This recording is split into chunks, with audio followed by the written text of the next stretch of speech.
Good evening and welcome to the Rose Bowl of Leeds Beckett University. We've been practicing that for a few months now as it's changed over from Leeds Met.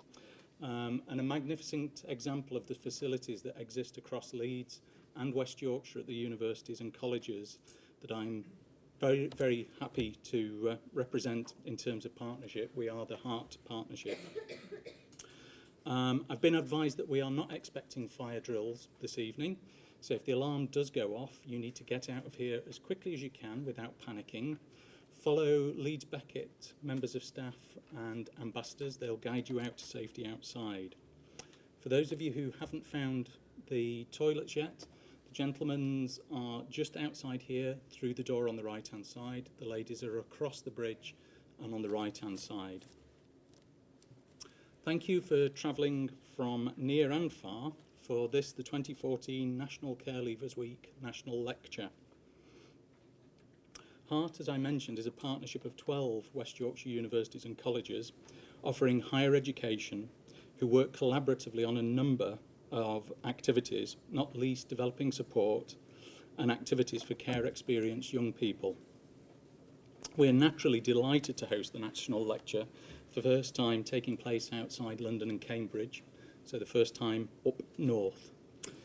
You should all have a programme, speaker biographies and a pledge postcard on your chairs.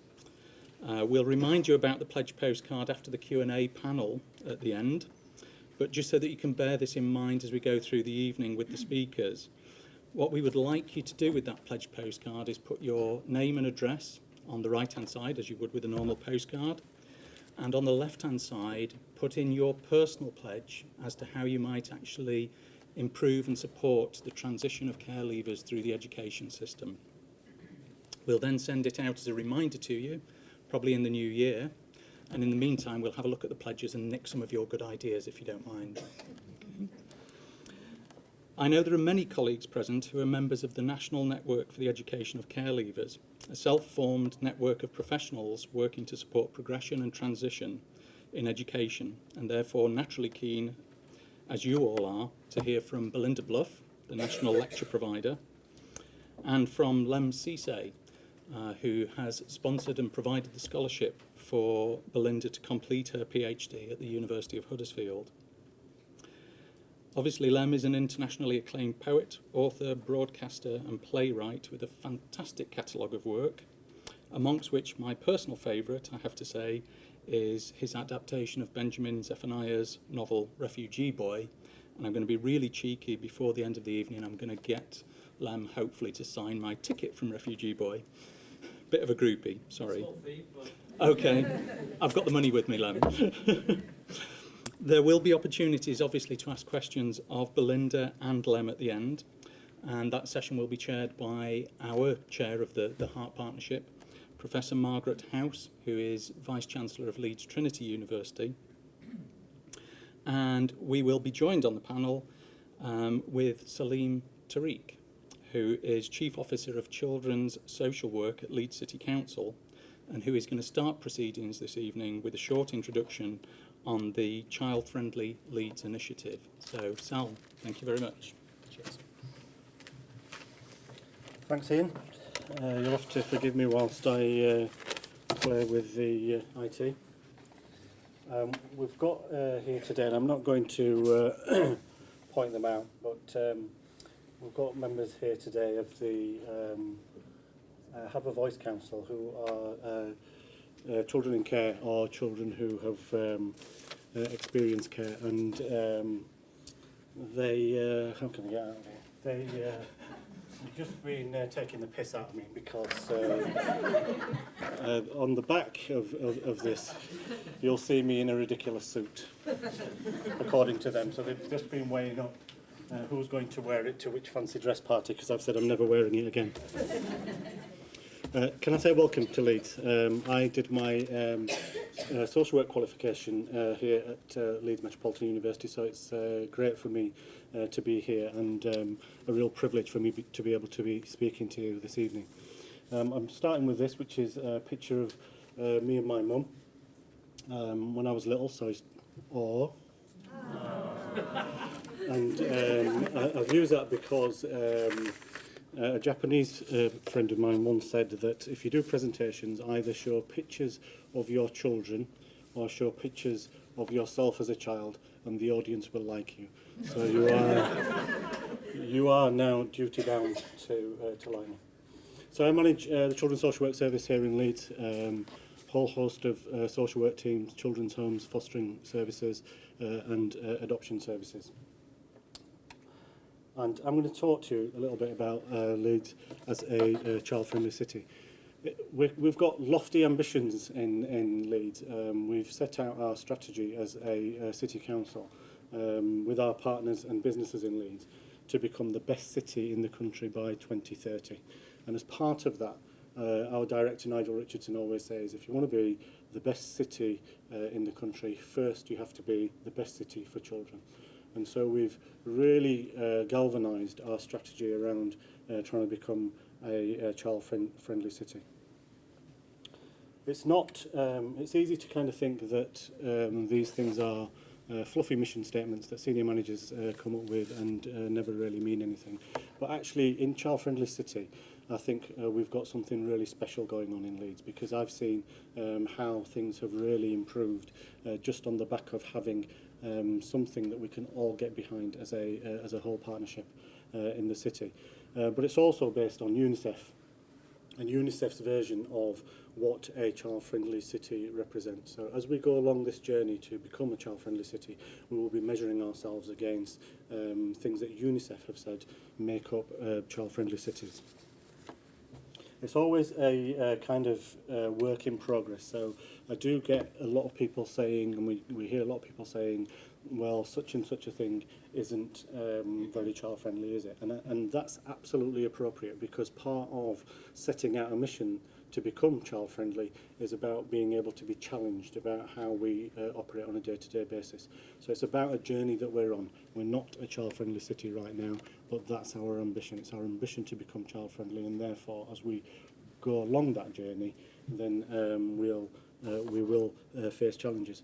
The care leaver and children in care councils that I told you about today, I was with them at Corporate Carers, which is our political oversight that looks at services for looked after children in Leeds, and I have to say they were absolutely brilliant, very, very challenging, both of the politicians that were there, but also of senior officers like myself. So they really do provide a very significant challenge in terms of the work that we do, and really significant challenge in terms of how we develop our policies and procedures. And the whole idea behind Child Friendly is to try and answer these simple questions. What's it like to be a child or young person growing up in Leeds, and how do we make it better? You may well have heard of obsessions. We have 3 obsessions in Leeds, which we hope that people can really get behind. The first obsession is about reducing the need for children to become looked after. It's really important when you hear about that obsession, because we're talking about reducing need. We're not talking about reducing numbers. If you reduce the need for children to become looked after, over time the numbers will follow. But it's our intention to try and work in a much more proactive and preventative way in order that children don't need to come into the care system. Those that do then come into the care system, we hope to give the best service possible. We want to make the best care system possible for those children and young people that really do need to be in the care system. The second obsession is around school attendance. Now, the reason we've chosen these obsessions are because whilst they're important in and of themselves, they're also very important in terms of a whole series of other indicators, of a whole series of other measures that will really start to improve. So if you can improve school attendance, children will be seen every day by teaching staff. We know that their educational outcomes will be better. We know their life chances will be better. But we also know that their health will be better. And we know on a day-to-day basis that they are safe and well. Our third obsession is destinations. So you'll hear a horrible term called NEETs. I don't like it, but it's about young people and where they end up once they've been through school. Do they end up with an opportunity of employment, education or training? And again, if we can start to improve destinations, then we will have to change a whole series of other things that make life better for children and young people. this great city, when you look around, given where we are in times of austerity, there's still a mass of building work that's going on. There's still a massive physical regeneration taking place across the city. So soon we'll have John Lewis, which is being built at the moment. We've had the Trinity Centre built recently. Anybody been to the arena yet? Yeah, we went, didn't we? I went to see Prince 20 years after I saw him in Sheffield, which he was absolutely brilliant. So the arena, again, just more and more physical regeneration. So the money's coming in to the city around physical, what the city looks like physically. If we don't match that with social regeneration, then it's just going to be a pretty place that looks okay. It's not going to regenerate itself. And so the whole idea behind Child Friendly City is that we disproportionately invest in children. Because we know that if in this generation we disproportionately invest in children, then they will grow up in this city with loyalty towards the city. They will want to do well in this city. And all of that physical regeneration will be matched by bright young things with ambition and with a future within the city that they will stick with. And I think that is the essence of where we're trying to get to with that matching the physical and social regeneration. I'm not going to say too much more. I've been speaking to Belinda. She's going to be absolutely brilliant. I know Lem a little bit now. I've met him a few times, and he's going to be great. I know you don't want to hear from a boring suit like me for too long, but I do want to just finish with a little video from children and young people in Leeds telling you a little bit about Child Friendly Leeds.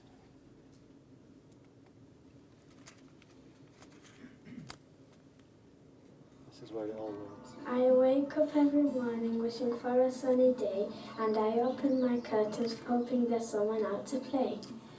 I wash my face and brush my teeth, and I start my 5 a day. I look beyond my city's horizon and wish to go everywhere. The wheels on the bus go round and round and gets me safely there. My friends could come and we could go and hope we'll meet some new friends there. I like my school because it's cool. I get to learn and play. And after school, I like to go to the park and hope it's cleaner there. I wish that drivers would care for me more. I would like to ride my bike everywhere and walk through the streets in my town without getting worried about all the cars around.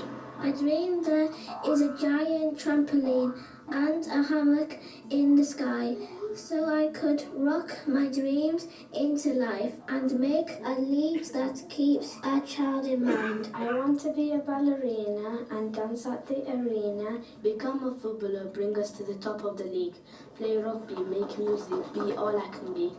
This is my home, my future depends on it. In my dreams it might sound off the wall, but I am a child and I have big ideas, wishes and dreams for my future and all. I want a city that will fulfill my hope. Leeds is beautiful and Leeds is kind. Look the other way, there are vulnerable kids, unhealthy lifestyles, businesses big and small. Help us please, involve yourselves, create more opportunities. A child-friendly Leeds should mean no more inequality. I love my city, I love my home, I love how the tall buildings protect me from the cold. I love how the lights light up at night and change colours like the arena walls. I wish and hope that my future will hold us, as time will change and I will grow. The bigger I grow, I'm filled with hope that I will work to build a home. Together we'll grow, alone we'll fall. The present needs you, the future depends on us. So let's come together and play.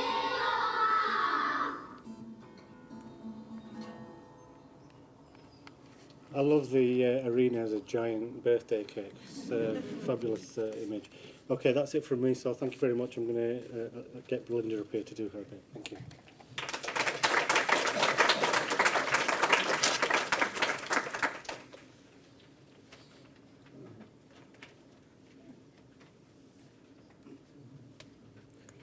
Hello everyone. Thank you all for being here, and it's an honour to be asked to give this lecture today to you all, especially during this week, which reminds us all of how crucial and important it is that we get the right kind of support for care leavers. This week doesn't just hold an academic relevance to me, it also holds a personal relevance, as I'm also a care leaver who's been through transition myself to independence and through education. And today I'm going to focus along the theme of new belongings, but specifically new belongings in education, because to me that's a place where we belong, where we can belong, and where I think any child in care can find somewhere to find belong, but also that it's not just what I think is an measure success. There are other measurements of success, but for me education is what I will be focusing on. So my research is exploring care leavers' experiences of transition. And today I'll be focusing on my story at the beginning and how I belong in education and my journey to university. Then I'll focus on the study 1 and study 2 that make up my PhD research. These titles probably do seem like gobbledygook because a lot of people won't know some of these words, but they're psychological terms to analysis. But I won't be talking about them today, you'll be pleased to know. So a bit about my background then. I've been in the social services from the age of 3, and this was due to my mother being diagnosed with schizophrenia. I became a young carer for her from the age of 10, and my father wasn't able to look after us either during this time because he struggled with an alcohol addiction. I didn't enter care though till the last year of high school, because most of the time during my childhood I looked after my mum, and that was mainly what I spent doing. But seeing as my research is on transition, and it's on transition through education, I'd like to focus on my story through each educational establishment that I've been in since I entered care. So I'm going to start with high school. I went to this high school in Manchester, St Monica's, and during this time is when I entered care. And for me, it was an uproar. It was at the time that I was going to be sitting my GCSEs, and I felt that I no longer belonged anywhere. My relationship with my birth family had broken down, and my relationship with my foster carers, about 2 months in after the honeymoon period, broke down as well. And I did spend the rest of my high school year with this particular foster placement. And I do have great relationship with them then, but we just couldn't live together, and it just didn't work at the time. And I was suffering with depression and addiction, and during that year I became heavily addicted to alcohol and started getting involved in drugs. I was just in the wrong crowd and didn't feel that there was any hope. I had no self-belief in myself, and I didn't see that I would get my GCSEs. But I had some great support workers at the time, as we all know them as the WAG officers. She used to kind of follow me around a little bit and try and ensure that I would do my GCSEs and not so much attend school, because I did leave school in the April, but she tried to ensure that I kept going, that even though I'd left in the April, that I would keep trying to learn in preparation for my GCSEs. But this time of leaving high school was quite a big thing for me. I didn't really want to leave. I slightly felt like it was pushed towards it. I went into care. I was suffering from depression, and they'd asked me. My head of year sat down with me and felt that it wasn't the right place for me to be, even though education was where I felt that I belonged. I felt at the time that I should go and seek help, and went to a doctor, and he said that he felt that I should also leave, so I did leave. But I stipulated 2 things. That I could do what every young girl, most young girls want to do. I wanted to go to prom. I was adamant that I was going to prom, and they did let me do that, and that I could sit my GCSEs. Even though I didn't have much self-belief, I wanted to do that, because I knew that even if I didn't see myself being somewhere in a year, if I was, I needed them, and I knew that at that age. So I did sit my GCSEs, and I did well enough to get into college. I attended Bury College. And this was a time where the placement completely broke down, and I no longer was able to stay. I left care and entered supported lodgings. And again, not long into the first placement, that one broke down as well.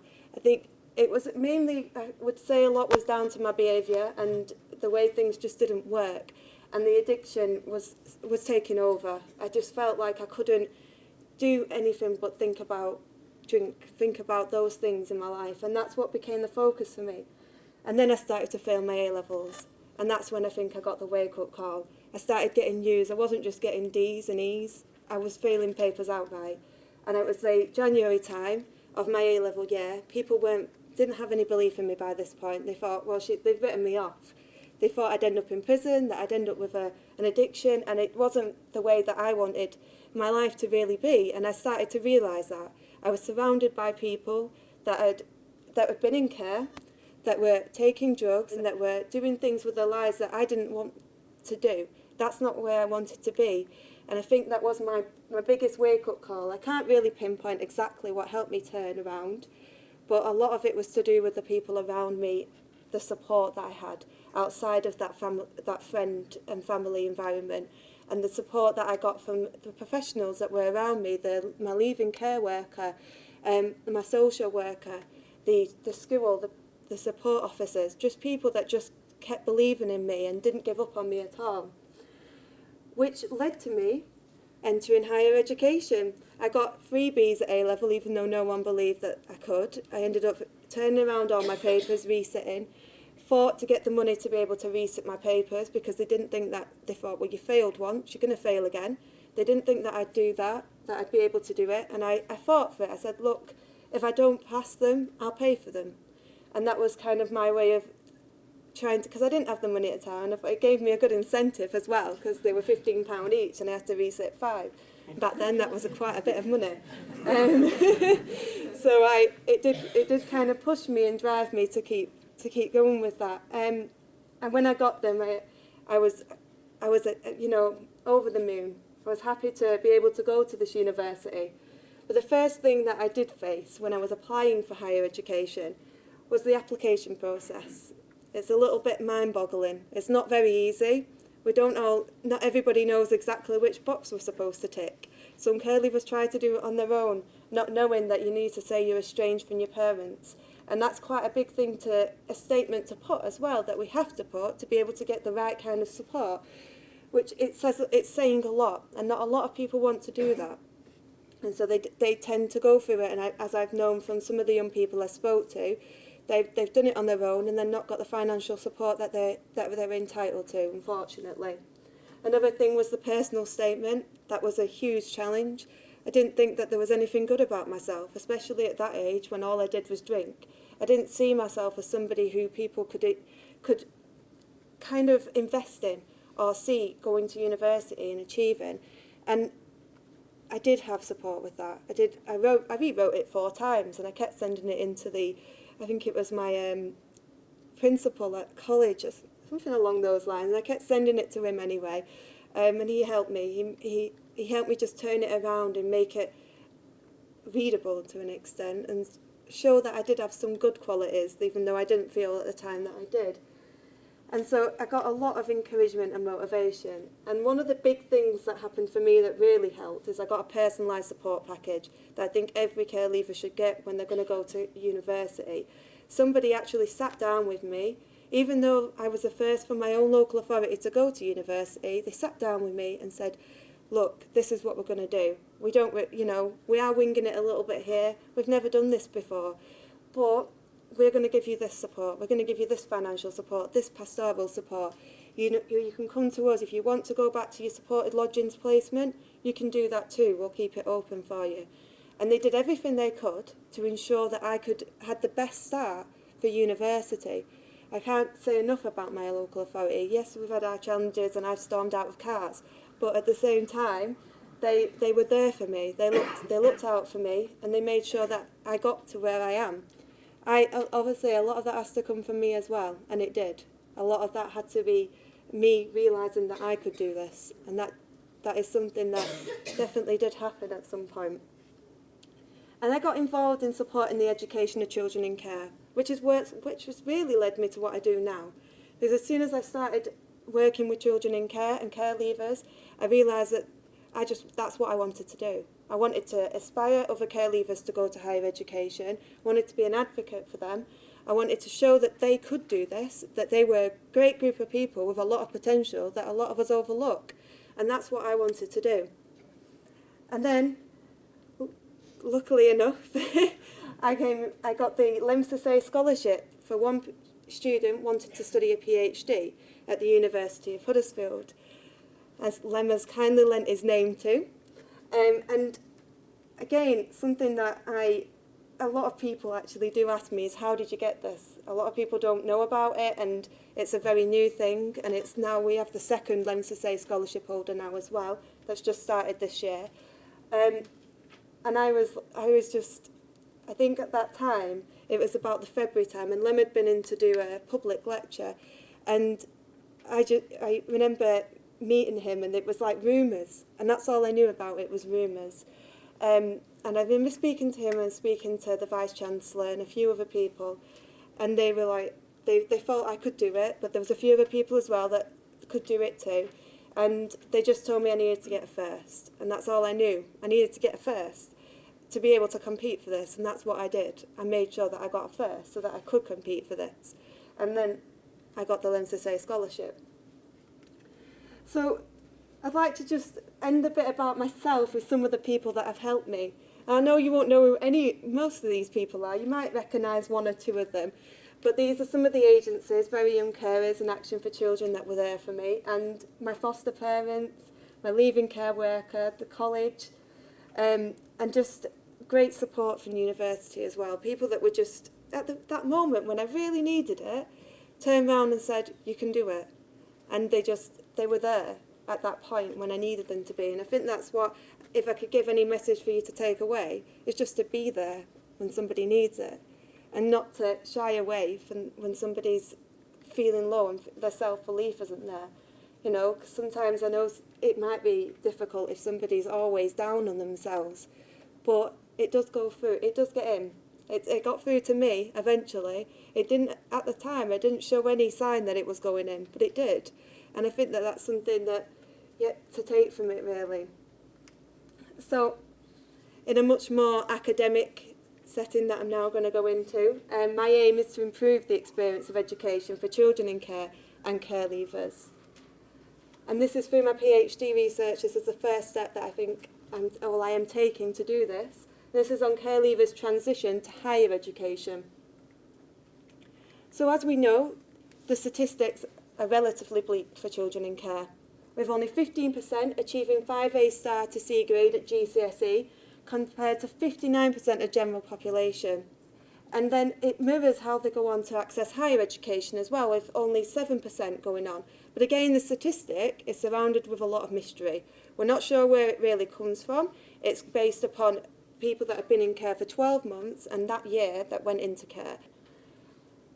There's been a lot of research recently, well not a lot, it's still quite underrepresented, but it has increased over the last decade, with care leavers in further and higher education, which has shown that pastoral support is a huge thing, financial support, accommodation and consistency. Stability and consistency come up a lot. But no one has ever looked into the transitions of children, the transitions in education for children in care. And I feel, with looking at the previous research that's done with mature students, that the individual background could be having an impact on those transitions, because care leavers are getting in, but not always staying. And I feel there's got to be something said about that time, and maybe something we can do to help them as well during that time. So far then, what do we know about transition for care leavers? This is mainly based on research to do with independent living and the transition to independence. They know they've got the increased chance of experiencing other transitions during this time. There are many more than this, but we've got moving placement and change in schools. This happens a lot more for a child in care. Much more likely to be living independently earlier than their peers, with a lot going to live independently around the ages of 16 to 18, even though I know you can now stay in care till 18, and it's been seen to have an impact on education. What's come up a lot, I know that there's great practice, don't get me wrong, I do know there's great practice, but what comes up in nearly every study is that they lack support during transition. And this is something that needs to be worked on. That is quite an out-of-date reference. So I do have more up-to-date references for this. But they do, unfortunately, lack support. And this brought me on to my first study. My PhD is split into two studies, which I'll talk about today. I don't have enough time to go into my findings in depth, but if anyone wants to talk to me about them, I will discuss them with you further. So the first aim was to explore care leaver transition to higher education and how other life transitions during this time affected them. I used semi-structured interviews and asked them a series of questions relating to the transition to university. the biggest barrier I faced was recruitment, because I found that even though I was a care leaver, trying to get gatekeepers to let me have access to other care leaver students was difficult. And I'd approached many universities for the first study, and only 2 were agreeing to help me. In the second study, it changed. I networked a bit more, and it did change. Age of entry into care was 14. She had 8 placements in total. She spent 4 years in foster care and 3 years in leaving care placement, and she took the non-traditional route to university. And the main themes that came from her study were supportive influences, feeling encouraged and cared for. And because this was kind of, my case studies were an extra thing, I decided that I would take one sub-theme from each theme and follow it along the 3 interviews for my analysis. So for this one, the main supportive influence is family.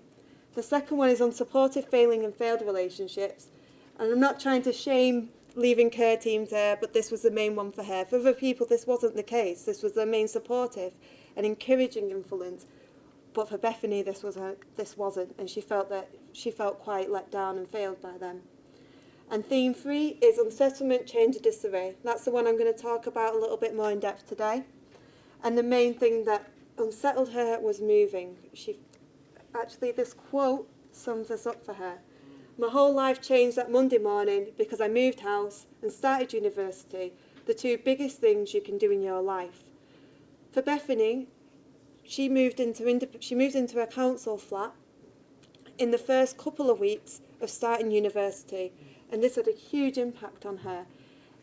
In the first interview, she talks about how she was moving from a supported accommodation, but there wasn't enough time there wasn't enough money available for her to stay where she was, so she had to go and live with family for a couple of weeks, which she didn't want to do, whilst the council flat was being prepared. She says, I started university and was not eligible for housing benefit. I couldn't afford to stay where I was, and my flat wasn't ready. I'm at my dad's, my nan's. I didn't want to. I wanted to go straight from supported accommodation where I was living, straight to my new flat, and my leaving care team said they wouldn't pay my rent for the week at supported accommodation because it was something like £250 a week. And I'm not suggesting that this should be what happens, but it's about not having that big transition at that early stage. And that's what seemed to have a huge impact on Bethany. In interview 2, she talks about the more practicalities. She talked not just about the kind of having to take time off from a university at the beginning, but also about having to struggle to try and get deliveries to her house as well, because she had nothing, and she had to organise all that during the first couple of weeks too. She says, I moved out of supported accommodation over there on the Monday, went to university on the Monday, and while I was at my nan's, it was all right, but once, because what happened, I had to take an afternoon off during the Learn to Learn week because I needed to go and pick up my keys for here. Because they could only do it on the Friday afternoon, I'd be waiting for about another week or so, and I wanted to get in, so I took the Friday off.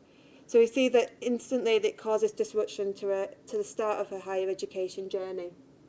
And in the final interview, unfortunately, there are loads of success.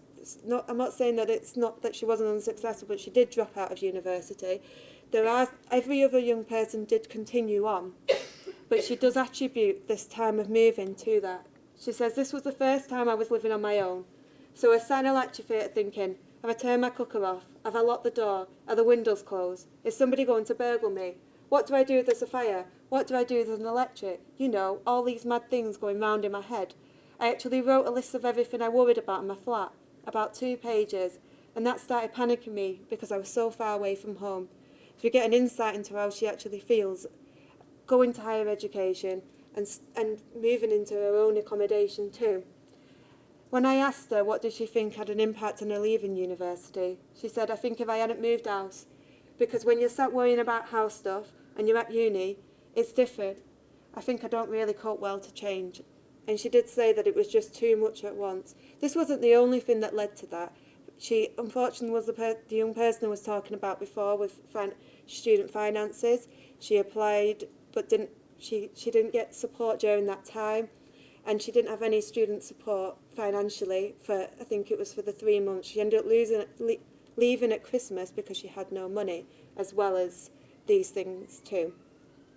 And she found that when she'd gone to her leaving care team, they kept saying that they needed to know what the figures were going to be to be able to support her, to give her any extra financial support, and did not give her any support, which for other people this didn't happen. She had a sister at the time that this hadn't happened for, and they'd supported her, that she had a similar experience too.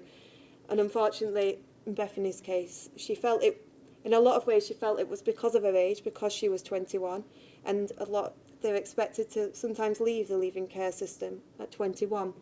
And she felt this kind of attributed to that.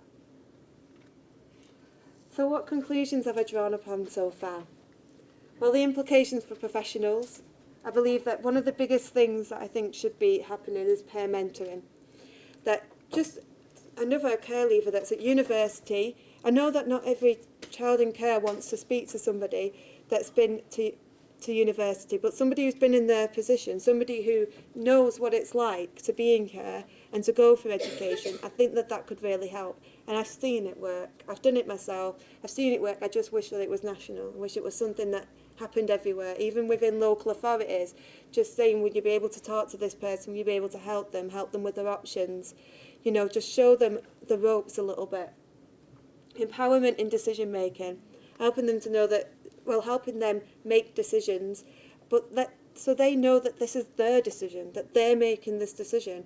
Because exercising agency and regaining control, that theme, did show that they didn't feel they had control in their own lives. And this didn't always lead to going through education as a way of fighting back. Sometimes they fought back in other ways that were a little bit more destructive. And knowledge of the application process.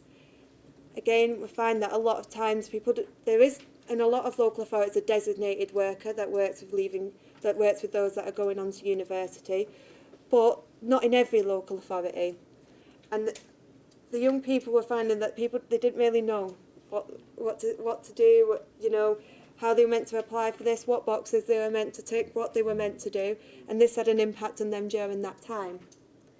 Personalised, consistent and stable support, which I'm sure everyone has had drummed into them, and I think this is a huge thing. It still, unfortunately, doesn't happen. It happens to a large, you know, I think some places it does, some places it doesn't, but it's coming up over and over that they're not getting, from one year to the next, especially my first study, they weren't getting the same support. It would change all of a sudden. Then they felt, well, I'm at university, I haven't got the same support, I can't cope now. And that was having a huge effect on some of those young people.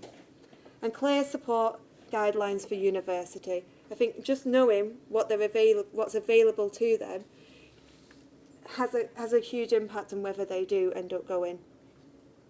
And I think there's a need for further research in this area, not just with university, but also with kids and their options, also going on to college. It's something that I'm going to be looking into, and something that I wish that other people look into too. And I'd just like to end with with a quote from one of the young people that's still at university now.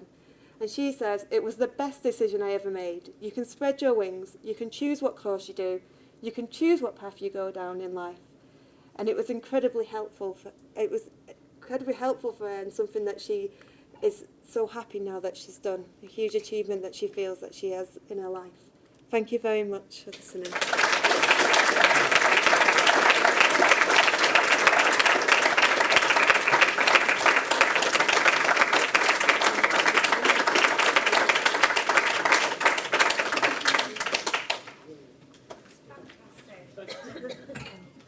The floor's yours. People don't want to hear from me. Follow that. God, follow that. Oh, No, leave it on. It's good. I like that. I like that on there, Belinda. I liked it. I liked it. Yeah. Why not? That was incredible. Thank you. That was incredible. I think that that talk should go all over the country. I think you should be talking to all, because it's right up to the minute, to the second.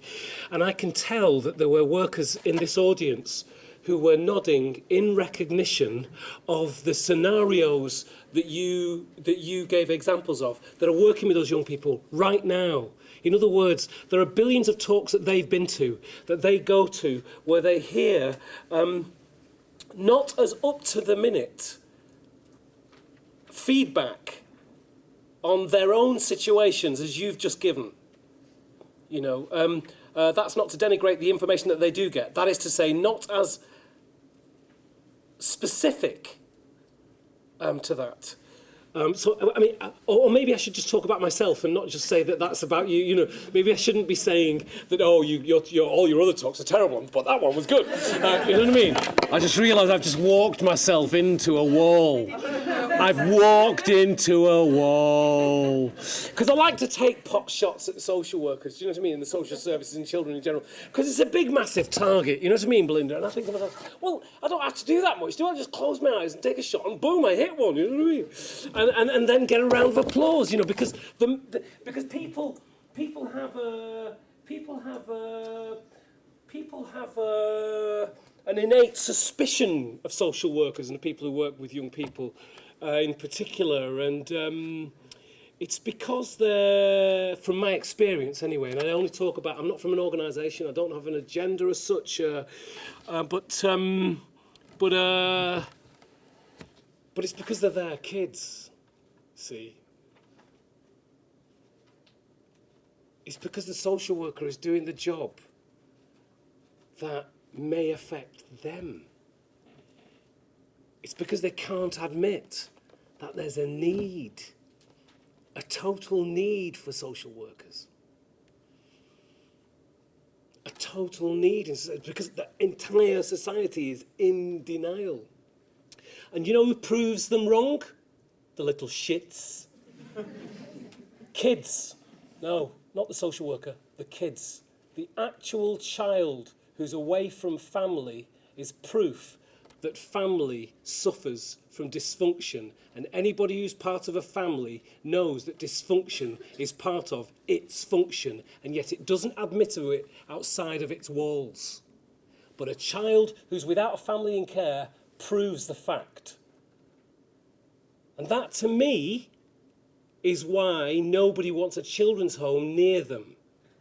That, to me, is why a child in care is a problem to be solved, not a solution waiting to happen. So I just want you to know, it's not building up to a great 3-point... Do you know what I mean? I believe in rhetoric, by the way, and I believe in the idea of it, and I understand how it can help you. But as I said in that yesterday, is that if you don't believe in the message that you're saying, don't use the devices to say it. That is to say that the idea that you had, Sal, about young people, the overarching idea of the city being a friendly and safe place for young people is a really powerful thing. And I think that for me to achieve those things that you were talking about in here, this is just a personal thing, right? So you don't have to... I've not even introduced myself, have I? Sorry. I am so sorry. My name's Lem Sissay. I write books and I write poetry. And I write plays as well. And I am an honorary doctor of Huddersfield University for Humanities. And I'm an MBE for Services to Literature. Met the Queen. Nice lady, small but nice. And, not that there's anything wrong with being small, do you know what I mean? And I write poetry. And when I left care, the first thing that people said to me as I started to articulate what was going through me is, Lem, do you know what you should be? And I was like, what should I be? They were like, a role model. All they had to offer me when I had I had a lot of stuff to work through, but I was somewhat articulate in that I could communicate the confusion, which doesn't mean to say I could solve it. All they had to offer me was that I was a role model. And then Belinda said to me just before I came in, she said, yeah, but you are a role model. And she said, you are now because you've earned it. And I like that, Belinda. That's special. I think I might have earned it. As a care leaver, you know what I mean? And I'm still a care leaver. You're not a care leaver from 18 to 25. You're a care leaver for life. You have a childhood for life. You'll be reminded soon at Christmas of all of the childhoods you've ever had. You'll be reminded of your mum because you'll call her. You'll be reminded of your mum because she's not there because she passed away 2 years ago. You'll be reminded of the family Christmases that you had when you were a kid, because you've now got kids and they're saying the same things to you that you said to your parents, and you're reacting in the same way as your parents did. No, you're not. Yes, you are. No, you're not. Yes, you are. No, you're not. You're going to stop doing that because they did that. You're going to do it that way. And you're going to do it that way as a reaction to the way they did it, but absolutely you are in relation to your childhood throughout your adult life, whether you like it or not. And the thing is, when you leave care at 18 years of age, after a life in care, you're consistently reminded in the same way as everything that you never had on every occasion. Your birthday, your Christmases, your weekends, the dysfunction of what happens in care is with you, confirmed consistently for the rest of your life. I think that care leavers should be offered free therapy whenever they want it, because it's not just when you leave care, it's when you have a child, it's when you get married, it's when you're this, that and the other. Free therapy, free, when they ask for it. What I was going to get to then is that like, you know, like families have histories. You know, like they have history. You know, like I was saying before about how society, I believe, sees the child in care as a threat. Oh, I've got proof of the child in care as threat. It happens in relation to our relation to the police, for example. I knew too much about the police when I was 14 and 15 in children's homes and foster care. If I ran away from homes, it was the police that came for me. I had too close a relationship to the police outside of me. And the staff around me, they had too close a relationship to the police as well. They mentioned the word police too many times in my presence. It was called care. It was called care. It was called care. And that's kind of Orwellian for me. Because if you can condition me to use the word care, you can then condition me to think that it's normal to use the phrase leaving care as care in itself. Now, as a kid, I'm not daft, you know what I mean? And like words have a thing with them. You'll know that when you talk to your own children, won't you? You know, that if you use a different word, they'll take it differently. So you're quite sure at times to say a particular word so that they receive it in the way that you want it to be received, because they're firing on all cylinders, because they're intelligent, because they're learning what a word smells like, what it gives off. I spent my entire life in care with people saying to me, I'm in this job because I love children. That's all right. That's all right. 18 years of age, 5 different children's homes, fostered for 11 years. Nobody ever said to me in that time, I'm in this job because I love you. So I became to know myself as a non-person. You could say to me, well, I can't say I love you to a child. I've got to say I love children. I'll tell you what, don't say it. There's a thing. Do it. It's in that research there. Love in practice. Being there.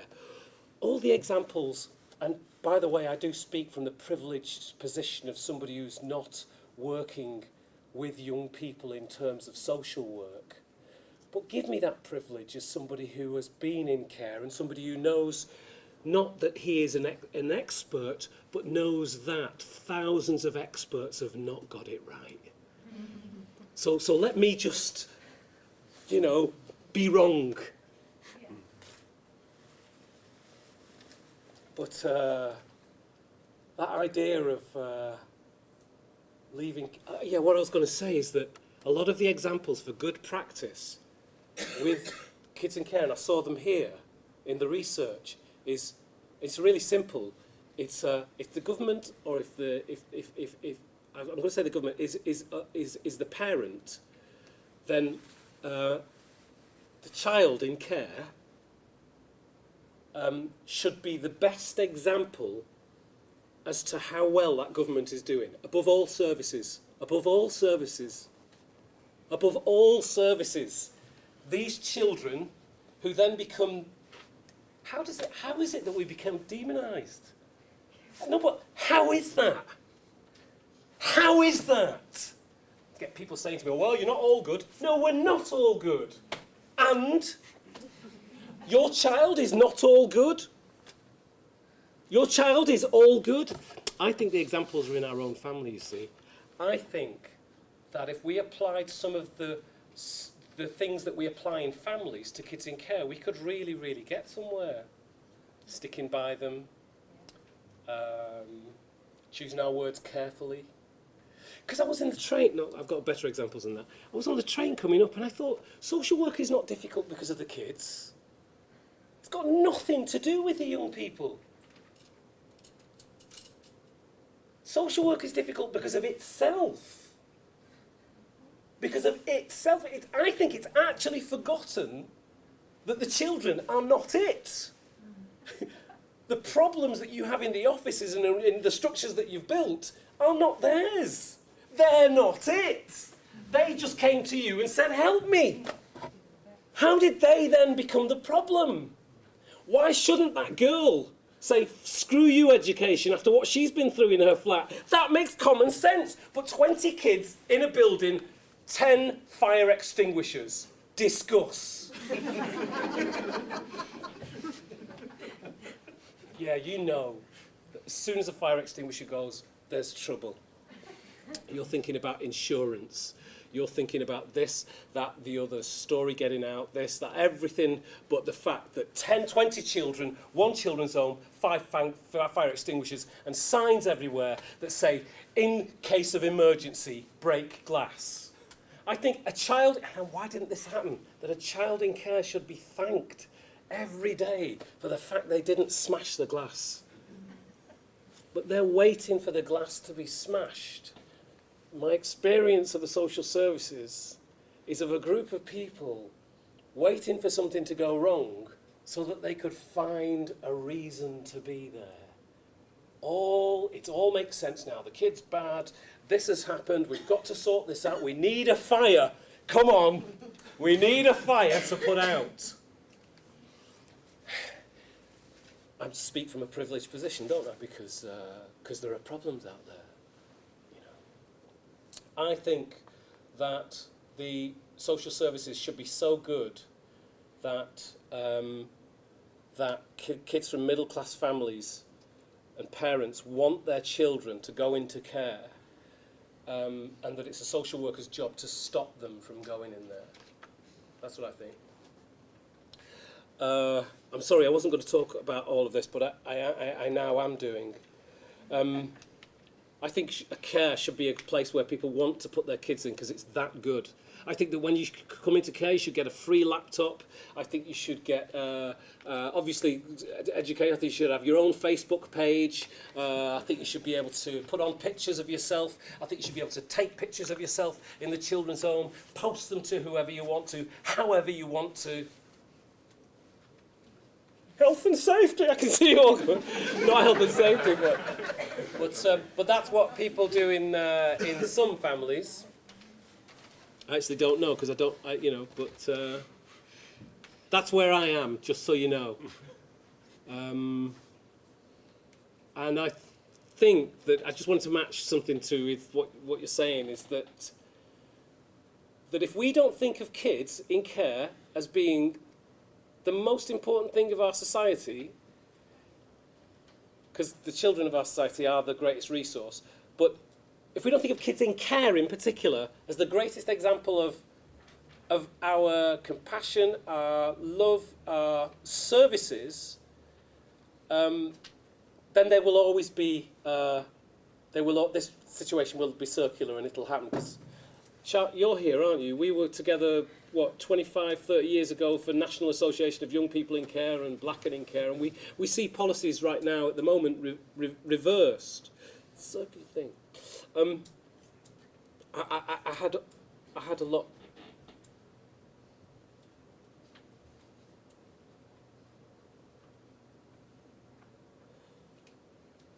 It happened with the poor houses. I was starting to say this a little earlier on. The social services has got a history, just like a family has a history. And in the poorhouses and the workhouses and the Foundling Museum that all were around in the 1800s, where children were taken in and lone mothers and the like, kids were punished with one hand and served with another, told to work, and I think there's a total relationship to how we view children in care now. I think we are seen as bad. We are supposed to be embarrassed about being in care. The only way of reversing the idea of being embarrassed about being in care is to say that care is so good that everybody wants to be in there, period. Is to question every single person that ever puts down a social worker. Not with, oh yeah, it is bad, and oh, I can't, but with, actually, I'm protecting the most important people in this society, so screw you in many ways. You've got everybody against you, the Daily Mail, the Guardian even like people on the street, people that you know. Do you know what else I don't like? The carrying of, the selling of stories. We in care, we have stories. And I see people feed on the stories of kids. Oh, John, you know that kid. You know what happened to him. Let me tell you what happened to him. I'm not talking about therapy here, and I'm not talking about when social workers have to decompress and speak with each other professionally about it. I'm talking about in a staff room. Oh, you know what happened to her? Children's homes, this used to happen to a lot in. Oh, you know what happened to her? She did this, and then that happened to her, and then this happened to her. And then she only goes and bloody does what? She doesn't, she does. And where does that lead? Exactly. There's only one thing I can see for her. There's only one thing I can see. See, by doing that, you are party to the problem. Not only are you part of the problem, you're actually making the problem happen. Period. Those stories, you've all got stories in your families and at home. And you don't talk about them to other people like that. We are open for you to feed on us. We need your integrity to hold us in mind all of the time. The moment you spread our story like that, you kill a part of us. You genuinely do. Imagine somebody doing that to you in your family. Oh, well, you know what? I mean, they look well. They look well, but it's not. We're not there to be fed on. And we're not there to feed on ourselves either.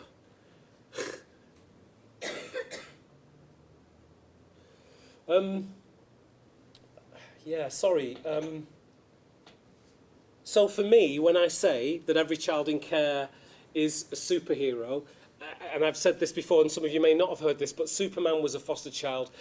I'm just going to prove to you how far we are away from seeing young people in care as brilliant, as the same way we see our own children, flawed but brilliant. Superman was a foster child, Harry Potter was a foster child, Moses was adopted, Cinderella was fostered, Oliver Twist was fostered, Batman was orphaned. The list is absolutely endless. Think about your studies at your own universities. Think of David Copperfield. Think of the books by Jane Eyre. Think of there's just James Bond, Luke Skywalker. Jesus was from a one-parent family. You know, we could split up into small groups and discuss that. Muhammad, I'll say peace be upon him. I'm not Muslim, but I respect the nature. Muhammad was fostered by his grandma. It's in the faith of Buddhism, right at the heart of Buddhism. I think Buddha himself had no parents, but I'm not sure about that. It's in the point is not that all of these things are true, because they are, in terms of them being fiction and non-fiction. How did we not see it? How badly do we think about the child in care? How much are they invisible unless we're offering them a solution? How invisible are they until... sorry, what am I saying? How invisible are they that we have not seen that all of these characters in popular culture, in our religions, are related directly to their experience. Cinderella, Superman, Batman. There's loads of them actually. I keep going saying the same ones. There's billions. There's something about us and our society that willfully will not accept the brilliance of the child in care and needs them to be a problem to be solved to prove our prejudice. And you know the best thing about it? Nobody's going to question it. Because everybody's on the outside of that thing. So children's homes don't happen. Kids in care are, the children's home, you know what it's like. And, and oh, did you? Were you? Did it? Oh, was it? Oh, God. How many dinners do I have to go? So, was it you? Oh, you were brought up in... I want the day to happen where people are like, oh, you lucky soul. You got the best education. You got the best flaming blah. I tried to get my kids in there, but they wouldn't allow it. No, I'm not kidding. It's a genuine... You can see it, can't you? You can see how it could be like that. That's the aim. That's the aim. It's right up there. And it's possible. And this is to it. It was sponsored by the Huddersfield University. Huddersfield University gave all of the money for this incredible, what's it called, scholarship. And incredible. And, I would say here, wouldn't it be great if Leeds University itself set up a scholarship for a care leaver to do a PhD? Wouldn't that be a wonderful thing? Yeah. Wouldn't it be a wonderful thing if all of the universities started to echo that same thing? And I'm going to say that, by the way, I'm going to say that in Manchester as well, and I don't expect a direct answer. Yes, Lem, of course, you say the word and we're doing it. But wouldn't it be an incredible thing if West Yorkshire led that practice and then started to knock on the door of Frontline, have you heard of Frontline? You'll have heard of Frontline, but it's an initiative. Anyway, of sorts, of a kind. I'm going to read you a poem. I write poetry, I write books, and write plays, and that's it. And I didn't know I was going to say what I've just said, but I've said it. And it's kind of funny, isn't it? Because it's kind of counter to the narrative. The narrative has got to be something, it's got to be, I don't know, it's all a bit hunchbacked. Not yours, Belinda. But the act of kids in care are brilliant. And starting from there, it's a great thing, isn't it? If your child, your own child, is going through a problem and is acting up, you will want to deal with that from the same place that I've just mentioned, that child is brilliant. And you're going to see them through it, because you know that their teenage years, they go nuts. They change into a different person, yada, yada, yada. But you know they're the same, and you stick by them. I think kids in care are amazing, because they go through that experience and then get moved for being a teenager. Smoking a cigarette suddenly becomes a rejection of the foster family. Having alcohol suddenly becomes a rejection of their family values. I was told when I was put into care at 12, much later on I was told, yeah, but we didn't know where you were from. We didn't know who your parents were. We didn't know. Yeah, it's a classic thing. It's really simple. Child acts up, foster parents ask questions of themselves, and then think, we don't know who his parents are. You become the enemy within. Enemy within, man. You become the enemy within. And then there comes a point where you start to ask yourself, what is it within me that is the enemy within? It's got to be me. We're not stupid. We're intelligent. We're emotionally intelligent. We're reading everything all the time, every single rejection. And we're told almost that skill is not a skill. It's actually our fault. Incredible. I really do think that the child in care is the axis, and that if we treat the child in care better, then our society will be a better place. I genuinely believe that. It's right at the root of it all. You can tell I've not got rhetorical skills, can't you? You know what I mean? Because the meat and bones of it is quality. You know what I mean? I'm quality. I'll just read you a couple of poems and then I'll go. I don't know how long I've spoken for. Do you know how long? Just slightly overland, but it's fine. Okay, all right. I'll just read 2 poems and then I'll go. You're not going. You're staying. I'll stay. I'm going to read "Invisible Kisses." It's a love poem and it gets read once a week, once a month, somewhere in the world, at a wedding. It does. If there was ever one whom, when you were sleeping, who would wipe your tears when in dreams you were weeping, who would offer you time when others demand, whose love lay more infinite than grains of sand. If there was ever one to whom you could cry, who would gather each tear and blow it dry, who would offer help on the mountains of time, and who would stop to let each sunset soothe your shaded mind. If there was ever one to whom when you run, who will push back the clouds so that you're bathed in sun, who would open arms if you would fall, show you everything if you lost it all. If there was ever one whom when you achieve was there before the dream and even then believed, who would clear the air when it's full of loss, count love before cost. If there was ever one whom when you are cold will summon warm air for your heart to hold, who would make peace in pouring pain, make laughter fall in falling rain.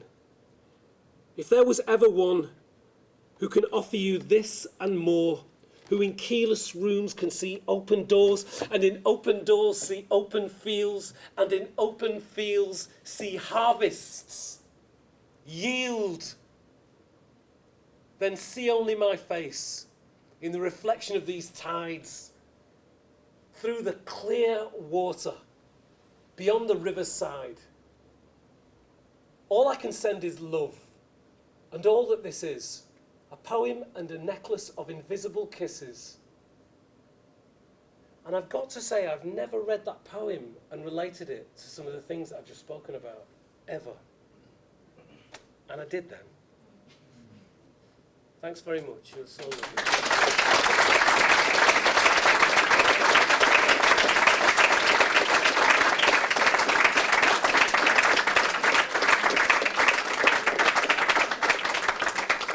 A bit slightly all over the place, but I want to say that counterintuitive thinking is not a bad thing, and it happens in families all of the time, where a child does something and an adult says, yeah, but maybe it was that.